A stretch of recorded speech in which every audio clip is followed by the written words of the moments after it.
La nourriture de l'esprit, c'est l'information. Quand cette information manque, on parle de constipation mentale. Par conséquent, on s'accroche aux rumeurs, un langage ordurier, cartisard et bien d'autres choses qu'on ne saurait citer ici.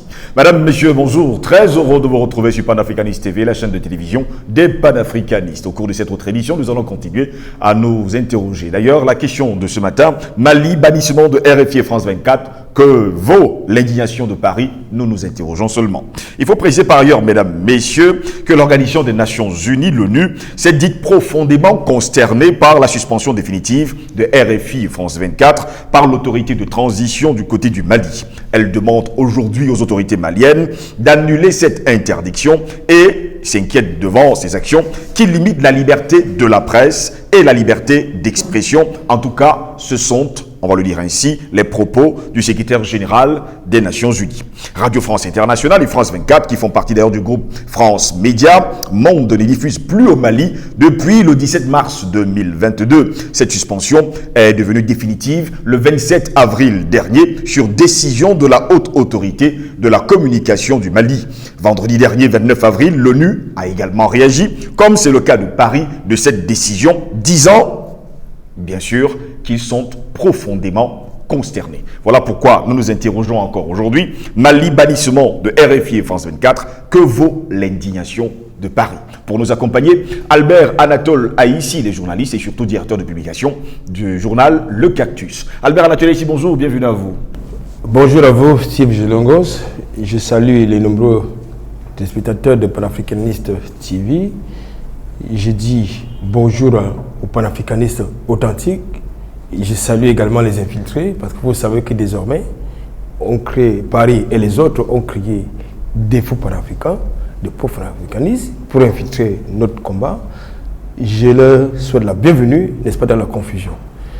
Mon coup de gueule de ce matin, comme à mon habitude, je voudrais m'indigner de ce que on nous parle de l'insécurité, je veux dire de la famine consécutive à l'opération militaire spéciale qui est aujourd'hui engagée par la Russie du côté de l'Ukraine.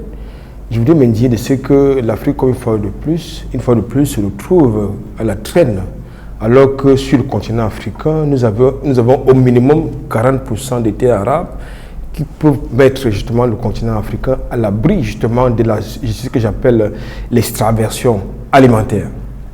Conséquent de ce paradoxe, c'est que nos dirigeants concèdent ces actifs agricoles aux gouvernements étrangers, aux multinationales étrangères qui vont nourrir la population. La preuve, M. Macron pense que pour régler les problèmes alimentaires de l'Europe, c'est sur le continent africain qu'il va falloir venir investir. Je voudrais quand même vous rappeler qu'avant le contexte, n'est-ce pas, de la crise en Ukraine, il n'était pas possible pour le gouvernement africain de pouvoir obtenir des moissonneuses batteuses. Il s'agit de ces engins, ces machines qui permettent justement, n'est-ce pas, de pouvoir industrialiser notre agriculture. Donc je pense qu'aujourd'hui, nous avons affaire à une oligarchie dirigeante africaine qui est assez paresseuse. En tout cas, merci pour l'invitation. Très heureux de vous avoir, Albert Anatole ici. Rappelons déjà que vous êtes au courant de cette information depuis le 17 mars 2022 que RFI et France 24 ont été suspendus du côté du Mali. Décision définitive prise d'ailleurs le 27 avril dernier. Et jusqu'à preuve de contraire, je vous donne d'ailleurs les propos d'un membre du comité du Haut Commissariat aux droits de l'homme du côté de l'ONU qui déclare: nous demandons à l'autorité militaire de transition du Mali d'annuler cette interdiction et de permettre aux médias indépendants de travailler librement dans le pays. Vous, quelle est votre réaction? Mais écoutez, je me sens très à l'aise d'utiliser le temps qu'il s'agit de mon domaine, les médias. Je voudrais, avant tout propos, évacuer une confusion, une polémique qui peut être suscitée, entretenue par les mauvais esprits de ce côté-là, qui vont mettre sur la table la problématique, n'est-ce pas, de la violation de l'un des principes démocratiques, de l'un des principes des droits universels, c'est-à-dire la liberté de la presse ou la liberté d'expression. Il ne faut pas que cette liberté soit analysée sur le prisme variable, n'est-ce pas, des intérêts des uns et des autres. Je voudrais également mettre cela dans le contexte, le double contexte, j'allais dire, de la suspension des médias russes du côté de dans l'espace de l'Union européenne, notamment Sputnik, TASS et Russia Today. Donc, dans ce contexte-là, on a justifié la suspension et le bannissement, n'est-ce pas, de ces médias pour justifier la souveraineté, n'est-ce pas, de cette opération de l'Union européenne, et ils ont été considérés comme étant des organes de propagande, n'est-ce pas, de la Russie. Or, nous savons que sur le continent africain, nous avons plusieurs organes de propagande, tant de Washington, de la Grande-Bretagne et de Paris, qui polluent, n'est-ce pas, nos cerveaux, qui polluent, n'est-ce pas, notre espace à la fois culturel, notre espace politique, au travers de la désinformation, au travers de la manipulation, au travers du bashing. Justement, puisque nous parlons de bashing, ça nous convoque dans le deuxième contexte dans lequel intervient la décision de bannissement, c'est pas la suspension, de bannissement définitif, n'est-ce pas, de ces médias mainstream, parce que, souvenez-vous, la plupart, et je l'ai observé en tant que journaliste, tous les papiers, que ce soit RFI, que ce soit France 24, et les autres qui sont financés par le Quai d'Orsay, ou avec des autres supplétifs hexagonaux, eh bien, tous les papiers qui sont faits sur le Mali ou bien sur la même malienne, c'est pour le bashing. Oui. C'est pour le sabotage, pour la désinformation. Et je pense que M. Sylvie Longos, lorsque l'un des principes essentiels ou fondamentaux, n'est-ce pas, démocratique, devient une menace pour la cohésion sociale, pour la stabilité politique, eh bien, ça ne peut plus être considéré comme étant un principe démocratique. Je parle ici de la liberté d'expression de la presse.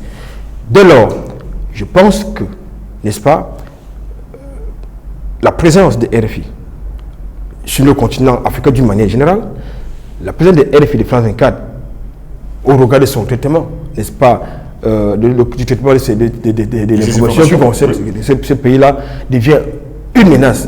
D'abord, au niveau de la cohésion sociale, au niveau de la stabilité politique, ça devient une menace, je le dis, il faut absolument bannir cela, y compris retirer leur accréditation aux représentants. Ça doit être radical. Parce qu'aujourd'hui, je ne vois pas Paris, Washington, ou bien le Royaume-Uni, ou bien Bruxelles, en train d'accepter qu'un média, encore que, faut-il savoir si un média africain, oui, qui émet depuis le territoire européen, et qu'on accepterait, on tolérerait que ces médias-là fassent la propagande, n'est-ce pas, des États africains. Je me réjouis de ce que le président qui en exercice actuel de l'Union européenne ait reconnu. Qu'il est consterné, mais je ne sais pas de M. Macky Sall, oui, qu'il est consterné de constater que c'est de France 24, TV5 Monde, oui, RFI, lorsqu'il parle de l'Afrique, c'est en termes, n'est-ce pas, de famine, c'est en termes, n'est-ce pas, de conflit armé, c'est en termes de coup d'État. Et jamais on ne présente le continent africain sous le visage, n'est-ce pas, sur le visage d'un continent émergent, d'un continent dynamique, qui a des jeunes qui font des choses extraordinaires, mais bien au contraire, on présente toujours le continent africain sous un visage hideux. Donc, pour terminer pour ce premier jet, M. Sylvie Longos, je salue et je soutiens. Je crois que la plupart des panafricanistes, pas des authentiques panafricanistes, oui, saluent cette décision, qui de notre point de vue est une action salutaire, est une action salvatrice, pour éviter, parce qu'on ne peut pas condamner une action qui est entreprise dans ce sens par les autorités maliennes qui sont légitimes, et l'accepter quand il s'agit, n'est-ce pas, de médias russes qu'on qualifie d'organes de propagande, parce qu'ils ont une posture contraire et un peu plus impartiale dans le traitement de l'actualité ukrainienne. Donc, la visite de M.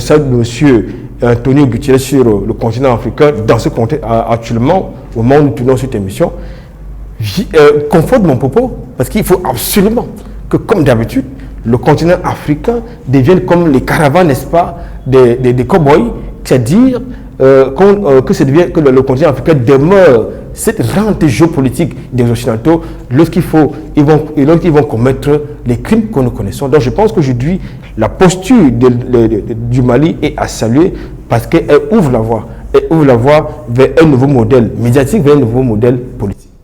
Albert Anatola, ici depuis le 27 avril dernier, date de bannissement définitif, on va le dire comme ça, de RFI de France 24 du Mali sur le continent africain. Des voix s'élèvent pour demander depuis quand l'ONU s'occupe de la liberté d'expression, de la liberté de la presse, et surtout, on va le dire ainsi, depuis quand l'ONU s'occupe des médias. C'est un réseau, je crois dans notre tribune, nous avons eu à débattre cette problématique, c'est-à-dire où nous avons démontré que l'ONU, c'est le cheval de Troie. C'est le cheval de Troie des mondialistes.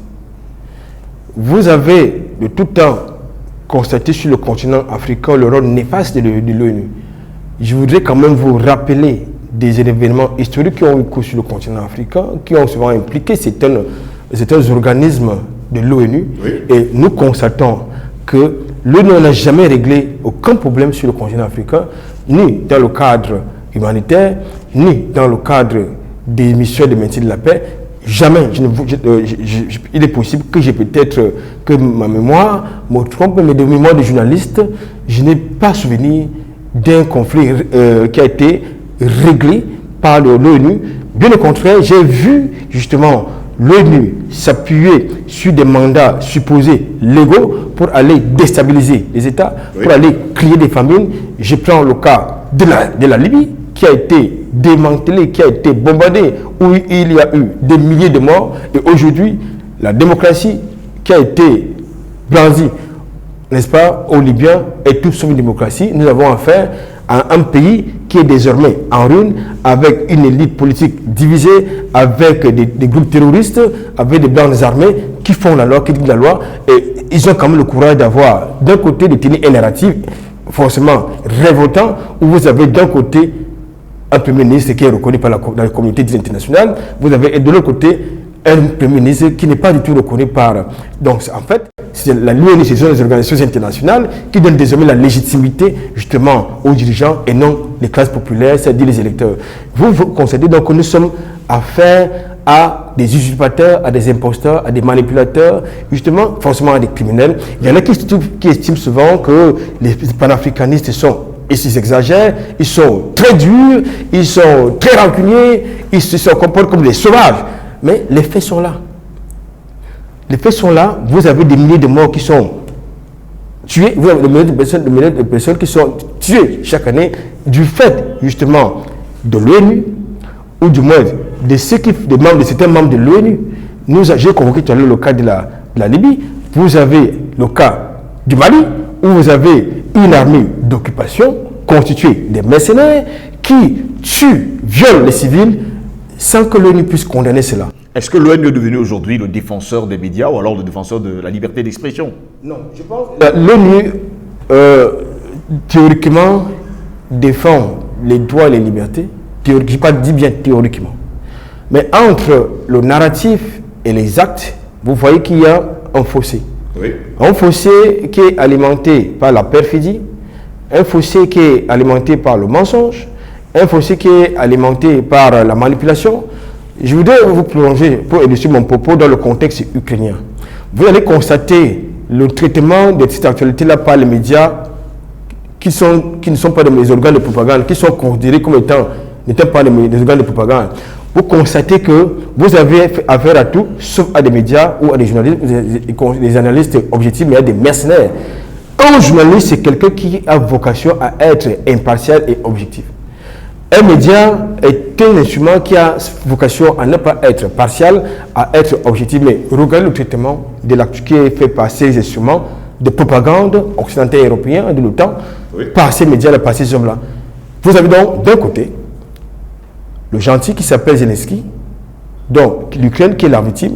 De l'autre côté, vous avez, n'est-ce pas, le méchant qui s'appelle Poutine et l'agresseur qui s'appelle la Russie. Mais c'est un narratif qui est porté par l'OTAN. Lorsqu'on parle de l'OTAN, on parle de qui? Des États-Unis. Oui. Mais allons ouvrir les tiroirs, n'est-ce pas, de l'OTAN, c'est-à-dire les États-Unis. Je crois que nous allons constater qu'il y a des millions de cadavres qu'on peut mettre et qu'on peut mettre de manière légitime, n'est-ce pas, à la charge, n'est-ce pas, des États-Unis.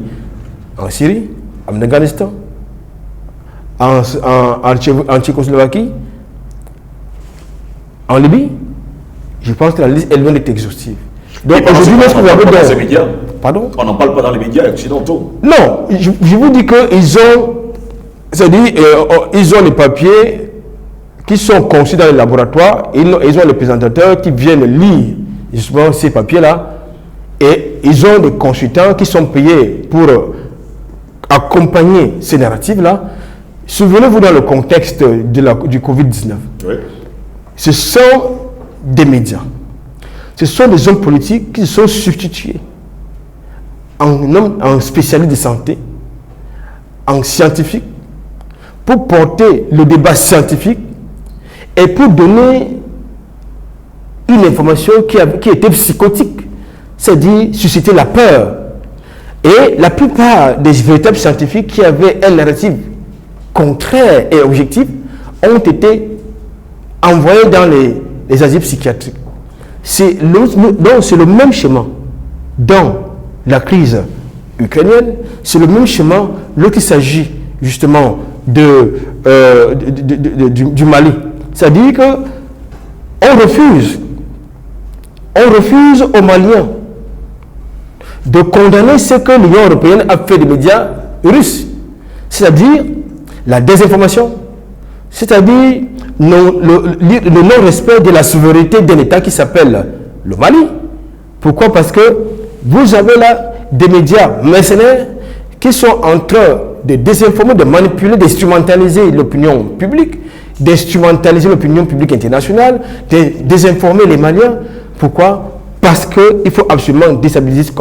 Mais ça a toujours été comme ça. Mais sauf que le contexte a changé. Aujourd'hui, avec l'émergence des médias comme Pan-Africanist TV, il y a donc un son de cloche différent qui permet d'avoir une masse critique qui est capable justement désormais de pouvoir distinguer, n'est-ce pas, la bonne et de la mauvaise information. Albert, maintenant ici, je vais vous donner ici quelques propos du porte-parole du Haut-Commissariat aux droits de l'homme lors d'un briefing à l'ONU, précisément à Genève. Et elle déclare, je cite, « Ces suspensions ne sont que le dernier acte d'une série d'actions qui limitent la liberté de la presse et la liberté d'expression au Mali. Et cela se produit à un moment où il faut plus de supervision et non pas moins. » Je vous dis, il s'agit là d'un narratif sélectif. Oui. Je vous serais attendu que les mêmes gens, les mêmes loups, pour ainsi dire, qui sont des bois aujourd'hui, sortent lorsque certains médias pro-russes ont été suspendus sur le territoire européen. Oui. Ils se sont alignés derrière les décisions de Macron et de l'Union européenne. Pourquoi se sont-ils tués? Parce que justement, chaque fois qu'ils s'engagent dans une dynamique criminels, ils font chorus, ils font preuve d'unanimité. Oui. Justement, parce qu'il ne faut pas qu'il y ait des sons discordants. La preuve, aujourd'hui, sont sur le point, justement, de diaboliser, n'est-ce pas, l'Allemagne qui traîne les pieds à suivre le reste des membres de l'OTAN dans la crise ukrainienne. Pourquoi? Parce qu'ils oublient que chaque pays a ses intérêts dans un conflit. Chaque pays a ses intérêts, mais ils veulent, parce qu'ils sont justement les caniches des États-Unis, ils oublient qu'ils ont leurs propres intérêts. Donc, nous avons donc affaire, comme nous le savons, à des manipulateurs, à des menteurs. Nous avons affaire à des mondialistes satanistes, ça il faut le dire, qui pensent que ce qui est bon pour eux, c'est bien pour tout le monde. Non, ce qui est bien pour eux, ce n'est pas forcément bon pour tout le monde. Aujourd'hui, lorsqu'on parle de l'Afrique, il y en a qui pensent que l'Afrique, c'est un pays comme la France, c'est un pays comme la Belgique, ou bien c'est un pays comme le Canada. Non. L'Afrique, c'est un vaste continent de plus de 30 millions de kilomètres carrés, qui a plus d'une cinquantaine d'États, qui a une diversité de cultures, qui a une diversité d'opinions. C'est le continent africain, c'est plus d'1,4 milliard d'âmes qui y vivent. C'est un continent d'avenir. Donc, il faut qu'aujourd'hui, ils ont certainement leur supplétif sur le continent africain. Ils ont leur laboratoire, que ce soit qui sont le fait de la CIA, du fait du Pentagone et les autres, mais qui sachent que l'Afrique d'aujourd'hui, c'est un continent qui est constitué d'une jeunesse désormais dynamique et décomplexée. Donc, il y a un narratif, il y a un discours qui ne peut plus passer.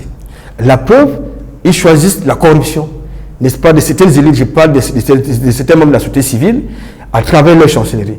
Pourquoi? Mais ils condamnent, justement, mais ils ne prennent la bonne gouvernance, mais ils utilisent les mécanismes de corruption sur le continent africain. Allez donc savoir à quel niveau se trouvent des gens qui n'ont aucune cohérence, ni idéologique, ni intellectuelle, ni géopolitique. Depuis le 27 avril, dernière date du bannissement définitif, on le dit de RFI de France 24, au Mali, plusieurs Africains se lèvent pour demander le bannissement entier et total, définitif, de RFI de France 24 sur tout le continent africain. Mais écoutez, lorsque vous suivez des commentaires sur les réseaux sociaux, cette décision du Mali fait l'unanimité. Oui.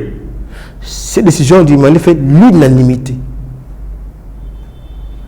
Pourquoi? Pour deux raisons. La première, ce sont les organes de propagande du Quai d'Orsay. Deuxième chose, aucun média africain ne peut être autorisé à émettre sur le continent européen. Mais pourtant, ces médias-là arrosent tout le continent africain et très souvent avec des informations qui sont erronées, qui sont édulcorées, qui sont manipulées et qui visent à déstabiliser nos États. Nous savons, et ça c'est nos contradictions internes que nous pouvons assumer.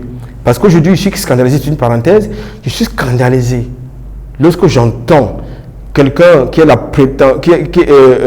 manière prétendue, vous portez le changement sur le continent africain, déclare que ce soit la communauté internationale qui doit venir régler nos contradictions. Et c'est une honte. Ça veut donc dire que ces gens-là qui portent justement cette perception justement de nous, de notre destin, qui pensent que c'est Washington qui n'a jamais résolu aucun problème sur le continent africain, qui viendrait régler nos contradictions, et qui en est plutôt la cause, qui pensent que c'est Paris qui doit venir régler nos contradictions, qui pensent que c'est Paris qui doit venir régler nos contradictions. Ce sont des gens qui doivent être balancés dans la poubelle de l'histoire. C'est une parenthèse que je referme. Moi, je pense donc que, pour revenir à votre question, lorsque vous regardez tous les commentaires qui sont faits sur les réseaux sociaux, relativement à cette décision courageuse, ça faut le dire, et légitime, qui a été prise par l'autorité malienne de bannir les médias sociaux, je pense qu'il faut qu'il y ait une tache d'huile. Il faut une tache d'huile. Mais moi, en même temps, ça me fait mal au cœur lorsque je constate que c'est dans ces médias-là que nos dirigeants actuels, est-ce qu'ils ont les ambitions de nous diriger demain, donnent leur voix pour parler à leur peuple. Et très souvent, à coup de millions, c'est-à-dire qu'il s'agit des interviews payés avec l'argent du contribuable africain. C'est dans ces médias-là que nos élites, entre guillemets, je mets entre guillemets, choisissent pour s'adresser à nous, pour parler aux Africains. France 24, la plupart choisissent France 24 pour s'adresser aux Africains, pour parler des problèmes africains. La plupart choisissent RFI pour s'adresser aux Africains, pour régler les problèmes africains. La plupart choisissent justement TVC Monde pour s'adresser aux Africains. C'est un gros scandale. Or, nous avons sur le continent africain des médias qui portent, qui peuvent porter la voix des Africains, qui peuvent porter l'idéologie des Africains, qui peuvent porter les problématiques africaines. Mais nous avons une oligarchie corrompue qui pense que, et qui est encore dans le logiciel de la France-Afrique. Je crois que ce que les panafricanistes sont en train d'engager, ça va prendre du temps, certes, mais les lignes bougent. Merci beaucoup Albert Lintolaïsi d'avoir été dans notre ce matin. Ce fut un plaisir. Comme d'habitude, je me suis senti très à l'aise de parler justement de la problématique des médias étrangers qui font un sale boulot sur le continent africain. Mesdames, Messieurs, c'est ici que s'achève cette autre parole. Le panafricanisme, au plaisir de vous retrouver très prochainement. Restez sur notre chaîne Panafricaniste TV, la chaîne des panafricanistes. Bonne journée à toutes et à tous.